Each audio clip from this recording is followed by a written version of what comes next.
Hey, microeconomists. This is a quick video to look at the homework assignment number 6. I just realized it's the second homework assignment number 6. I apologize for that error in the numbering. I'll fix that. We'll talk about it in class on Monday.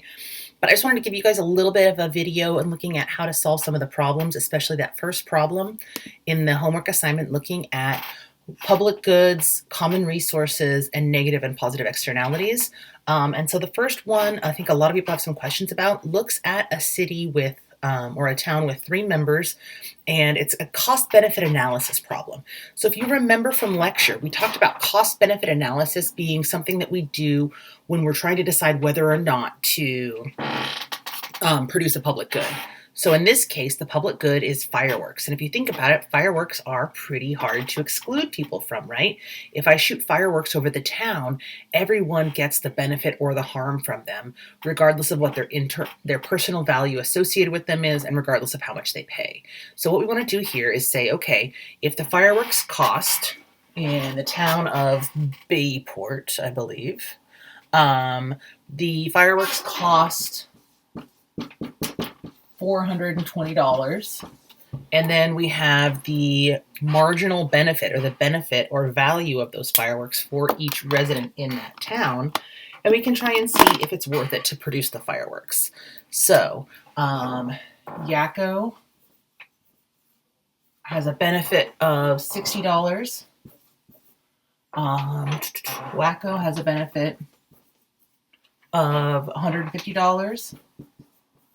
And Dot has a benefit for the fireworks of $180. So there are a couple of different things we can look at and a couple of different ways that this question tries to get at the allocation of public goods, the cost-benefit analysis portion, and how governments can improve sometimes these public good problems. So let's see. So part A says, what's the total benefit of the fireworks show for the town of Bayport? And what would the cost-benefit analysis show? So the total benefit is Yakko's benefit, Wacko $150 and Dot's $180. We get a total of $390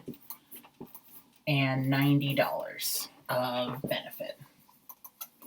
So if we were going to do the cost-benefit analysis for this, we'd say, okay, well, the fireworks cost the city $420 and benefit the city $390. So is it worthwhile for this city to go ahead and have these fireworks? Do the benefits outweigh the costs?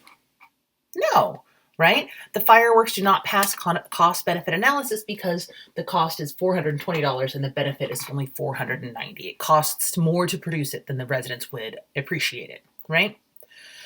So part B says, let's take it to the next level. What if the mayor passed a law that said that the fireworks display was subject to majority rule, and each resident has to pay an equal portion of the cost of the fireworks display? Then would we have a vote outcome that was the same or different from that cost-benefit analysis? So all that's saying is, okay, we have this cost of $420. If we divide it by 3, that means that each resident has to pay $140 for the fireworks show, and that would get us our total cost. So we go through and we see, okay, each of these individual people in the community, Yakko, Wacko, and Dot, have to decide, given the fact that it's going to cost them $140, do they want to vote yes on the fireworks? So Yakko faces a benefit of $60 and a cost of $140. His costs are way higher than his benefit associated with this fireworks display, so he's going to vote no.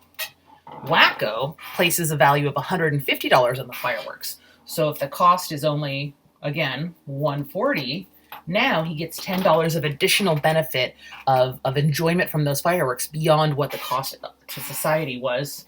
So Wacko would vote yes. And then Dot also really values fireworks. She's going to like them, $180. And if the cost is only $140, she's also going to vote yes. So if there is a vote for these fireworks, the only person who thinks the cost is too great is Yakko, and a 3-2 vote will mean that we'll have a majority rule and the fireworks will pass, even though that's not the cost-benefit analysis outcome. So even though Wacko doesn't value it that much, and Yakko really hates fireworks. Maybe Yakko has a lot of dogs that really hate fireworks, something like that. The cost benefit analysis, if you have a even divide tax, is going to, the cost benefit analysis outcome is different from the majority vote outcome. Does that make sense? People will vote based on their preferences, and we'll see that the fireworks will get passed. Hopefully that makes sense. The next couple of problems should be pretty straightforward. An example of a negative externality in your life.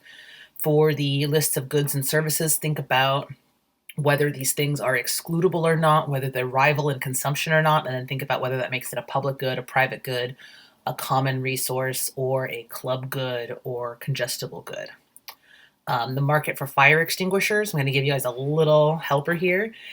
Think about how you might benefit if your neighbor has a fire extinguisher, right? If your neighbor has a fire extinguisher, that helps them. They can put out a fire in their home. But if you live right next door, how might that be beneficial? Does that make sense? So there might be a positive externality benefit associated with your neighbor's house not catching on fire. And then the last three should be pretty straightforward. Let me know if you have questions, and I'll go over the answer key at the end of the at the beginning of the week. All right, have a great day. See y'all later.